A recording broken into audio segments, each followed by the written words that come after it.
Oi, irmãos e amigos. Inscreva no nosso canal, dê um like e compartilhe com seus amigos. Esse canal fala das verdades bíblicas.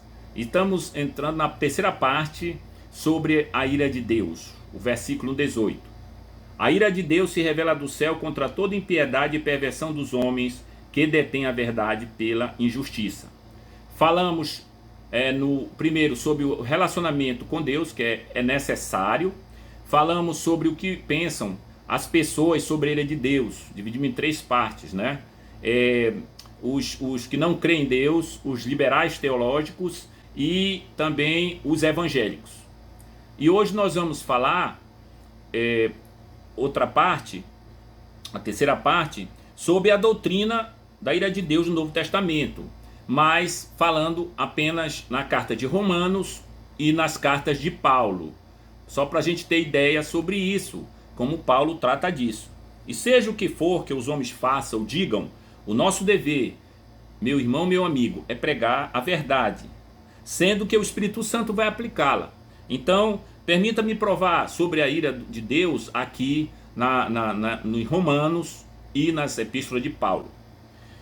Aqui 10 vezes o apóstolo introduz este conceito da ira de Deus em Romanos, apenas nesta carta. Na passagem primeiro em foco, que é a primeira parte aqui do versículo, né, ele coloca isso, é o primeiro versículo que ele vai falar sobre a ira de Deus. A segunda é no capítulo 2, versículo 5, então gostaria de ler. Mas segundo a sua dureza e teu coração impenitente, entesouras para ti no dia da ira e da manifestação do juízo de Deus. É a segunda vez que ele cita em Romanos. Terceiro em Romanos. E depois lá está de novo, no verso 8. Mas aos que são contenciosos e não obedecem à verdade, obedecem à injustiça. O que? Indignação e ira. Como se repete isso? Como ele compreende que não podemos tomar isso como líquido certo. Não é suficiente dizê-lo. E passa adiante. E assim, essa é a terceira vez que ele vai falar sobre a ira. Em outro texto, em Romanos 3,5. Mas se a nossa injustiça traz à lume a justiça de Deus, que diremos? Porventura será Deus injusto por aplicar sua ira? Falo como um homem. O próximo exemplo está no capítulo 4, versículo 15.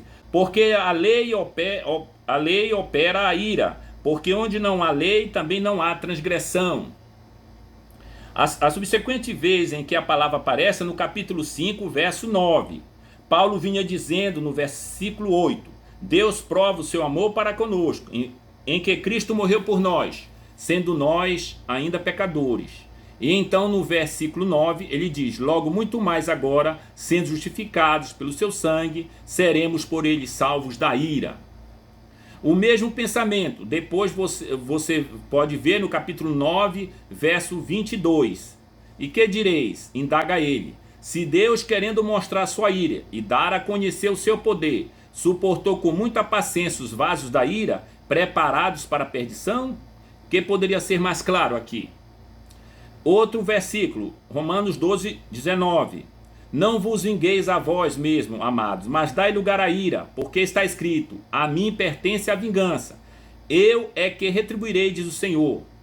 E outros dois últimos exemplos acho em Romanos 13, 4, onde tratamos em que os magistrados, as potestades, no caso a potestade, visto que a autoridade é ministro de Deus para o seu bem, entretanto se fizeres o mal, teme, porque não é sem motivo que ele traz a espada, pois é ministro de Deus, vingador para castigar o que pratica o mal, e o vingador para executar a ira de Deus de quem ela é ministro, a ira de Deus sobre aquele que faz o mal.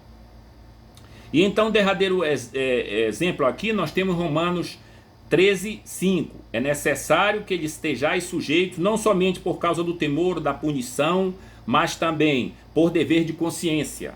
Você precisa estar sujeito às potestades que existem, ao magistrado e às pessoas que exercem autoridade, não somente por causa da ira de Deus, está sempre presente, mas também por amor de consciência.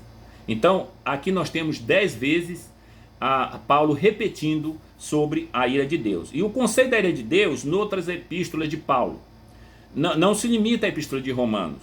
Então nós podemos ver em 1 Coríntios 3, de 11 a 15, ele está falando sobre diversas maneiras de pregar e se de edificar a igreja, e diz: a obra de cada um seja julgada. Uns edificam sobre a madeira, feno, palha, etc.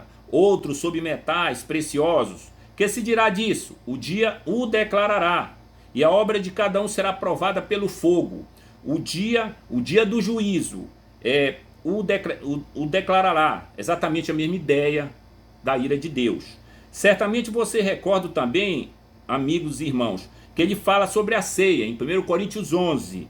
Diz-nos o apóstolo que há muitos doentes e muitos que até morreram. Muitos dormem, porque, tendo esquecido o julgamento de Deus, não se julgaram a si mesmo, né? Eles vieram participar da ceia, mas não viviam a vida cristã. Havia divisões entre eles, não estavam mantendo um bom relacionamento, procuravam tirar vantagem uns dos outros. Então, por causa disso, há entre vocês muitos fracos e doentes e muitos que dormem. Então nós temos aí o caso da ira de Deus. E quando vocês chegam na segunda epístola de Coríntios, capítulo 2, verão que ele o menciona. Ele diz: somos cheiros de morte para a morte e cheiros de vida para a vida. A nossa mensagem divide as pessoas, diz Paulo, né? Ela confirma alguns em sua situação sob a ira e a condenação, para os outros vida e tudo mais. Depois, outra vez, nós vamos ver isso no capítulo 5 da segunda epístola de Coríntios, né? Ele diz aqui: porque ele prega como prega. Por que ele prega assim? Bem, não é somente porque o amor de Cristo nos constrange, mas estas coisas devem vir sempre juntas. De um lado o amor, né? E o que mais? E todos devem comparecer ante o tribunal de Cristo e prestar contas de tudo o que tivermos feito no corpo, conhecendo, pois, o terror do Senhor. Diz este homem, que Paulo experimentara tão prodigamente o seu amor, conhecendo mas também o terror, o temor do Senhor. Meus amigos, esta ideia desapareceu das nossas igrejas, né? Desapareceu, que ninguém vê mais ninguém falar sobre a ira de Deus. Então as pessoas estão oferecendo um evangelho fácil. Jesus nunca ofereceu um evangelho fácil. Jesus sempre dizia: você tem que tomar a sua cruz e me seguir. Então hoje os incrédulos, eles estão achando que é bom ir numa igreja.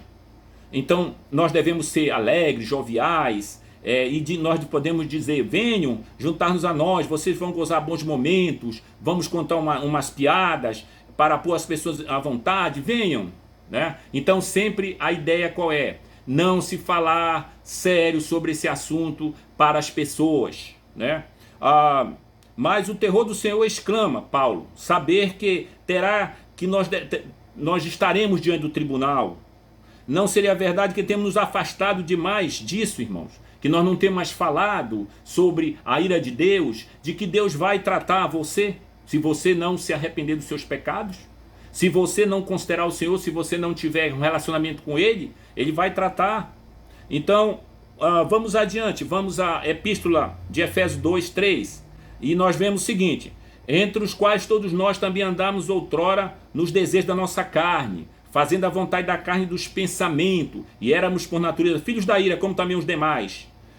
Isso está em toda parte, meus amigos e irmãos, em toda parte da palavra de Deus.